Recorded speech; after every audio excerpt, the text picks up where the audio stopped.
Good morning, everyone. It's Marla Copal with myself. So I'm here today to just have a little more recap here on all these things that are going on for everyone.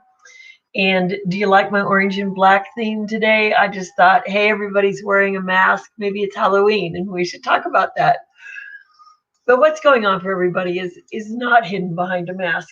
And it's that tension and that indecision and decision making that you're trying to do about, hey, where am I going? Am I going back to work? Am I starting my small business? Am I a network marketer? I tried it before. Do I want to do it again? Where am I? Where am I in this time in my life? And so with that, I wanted to just talk about sales in general. Sales is a great profession. And I just want you to all know that if you are considering any of those things, you will be a salesperson, whether you like it or not. So I'm doing a survey and I'd like your help. So you can either message me on Facebook, Marla Copal, or you can call me or text me. But I have about 6 questions I'd like to ask because I am launching my sales training program because here's where the challenges are in the sales market. People go to work for somebody else and they learn a sales script. But did they really understand the human interaction that was going on? Why is it that there's some salespeople that irritate you and then there are some that do not? What did they do that was different? Have you ever been able to figure it out? It's interesting. I sign a lot of people up for my network marketing businesses. And the first thing I get back from many, not all, is that, oh, I can't sell. It's like, well, wait a minute. We just had this conversation. You know these people. You would love to share this product. What is different in your mind between sharing and selling? See, we only have to do the presentation part as a salesperson. We have to do it so that we see, does the client have a need? Do they have a desire? Might we be the person with the solution? But it is up to them to buy. But somewhere in this transaction, here's what I hear when people aren't doing really well. Well, nobody has any money. Myth number one in sales. People always have money, not a lot, but they have some. And what they need to do is to justify where they're going to spend it. And so what a salesperson always has to realize is we didn't give them enough of the right information from their perspective to help them justify the expenditure, justify the expense. You know, I'm wearing a new product now that has really boosted my immune system. So I went through my supplement cupboard this week and I realized that I'm going to save myself about $150. So instead of looking at this new item that I want to wear because it makes me feel so good and it's very simple and it's drug-free, I had to find, and I didn't need anybody to coach me on this because obviously I'm a skilled salesperson.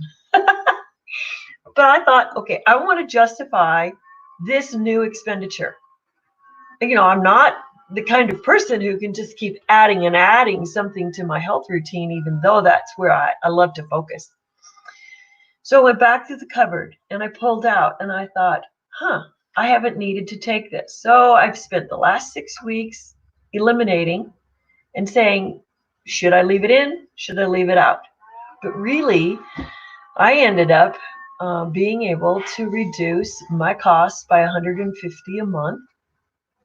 And that will pay for both of my husband and I for this addition that we want to make in our life for health. So interesting.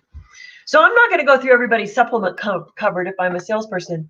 But what is interesting about selling, in order to help people justify, we have to understand what's the criteria they're using and are they missing some criteria? So I used to sell insurance and it was auto and home only. And I would work with people who were calling in and they wanted to do a review. We did a review. We found out that their assets weren't well protected. They needed to increase their liability coverage and their underinsured motorist coverage. And they really agreed with that. They agreed with that. And they said, oh, that's fine. I'll do that when I get back from vacation. So what was the missing piece there? They had no criteria called let's be safe on vacation. And so I had to present that. I said, is your risk higher at home or is it higher while you're on vacation? And they thought about it and they said, oh, that's kind of a good question. I said, yeah. I said, we often just think that things can wait because our deadline is here or we don't need to make a decision for a while, so I don't have to jump on it today. But actually, your situation is one of higher risk if you're going on vacation. Why don't we get this started for you today? And when they felt that that criteria fit them, they got it. So we don't have to know everything about somebody, but we have to have a good series of questions. We can't hear a no. So when they said, I'm going to go on vacation and I'll do it later, that wasn't a no to me. It was a, I wonder if they've thought about.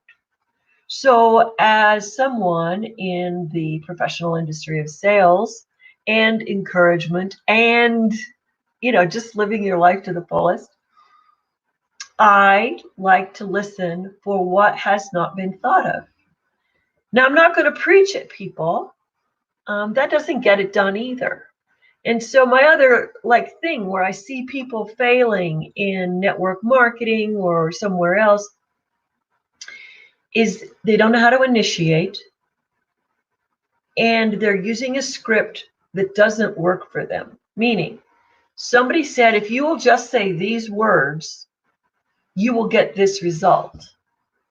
Well, if you're saying words and you are missing, you are just being a robot, you're not going to get an interaction with the people. Sales is your relationship also. It's your relationship. So everybody's tried to nail down all the aspects of sales for years. But if you're thinking of going into a business, you seriously need to say, how do I rate my sales skills? And what stops me from asking for the sale? And what do I have running in my body that says, ooh, that would be rude to ask, or that would be inappropriate? It's all in how you deliver, say it, and are you authentic? Are you genuine? So like I said, I have some announcements coming up.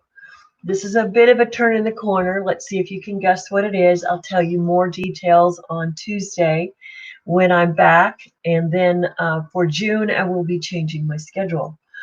But right now, if any of you are thinking of getting into any kind of a business, a franchise, a retail business, just going to be a vendor at a farmer's market, you're waiting for health shows and conventions to start up again, there's a little bit of a different style for each one. Like when I do vendor booths at a show, people don't necessarily come because they see what I have. I've got to have some kind of a game on, whether it's just a smile or it's a way of greeting that at least lets them look, or a sign that I find them staring at and I can say, what caught your interest? So if I have a sign with 3 key points, which I do, and I see people reading that sign, I'll let them finish reading and I'll say, what intrigued you up there? What interested you? Then we have a point of conversation. I don't have to come out with a script.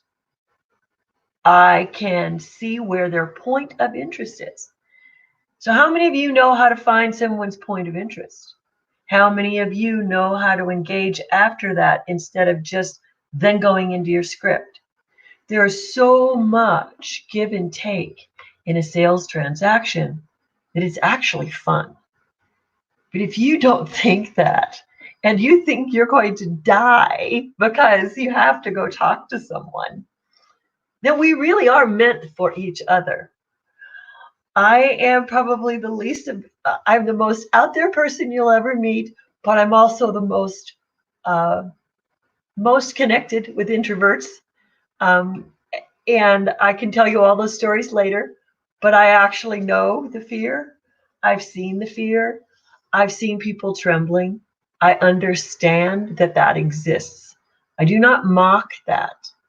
And I feel, though, that if everybody's looking today in this world for better strength, for that other reason for independence, look at the skills that you really want to engage in. And it's not getting more passive with going on computer and learning all online. And I love all these click funnels and I love a lot of things that are going on.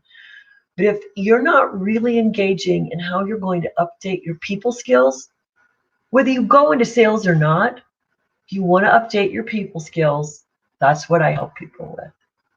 So call me because I have 6 questions I'd like to ask. I want to make sure I'm formatting some of my courses to your interest and your needs. So I'd love to just ask you 6 questions. This isn't a sales hustle. You got to do your research before you can launch. And or you can messenger me and we can do a Facebook Messenger conversation and just see what it is that you think you need help with to be a successful entrepreneur when engaging with your clients, potential clients, or even putting presentations together to go to a larger group. So let's talk soon. Marla Copal, I will see you. I'm taking Saturday off, so I will see you next Tuesday, the 26th at 8:30 in the morning. Bye-bye.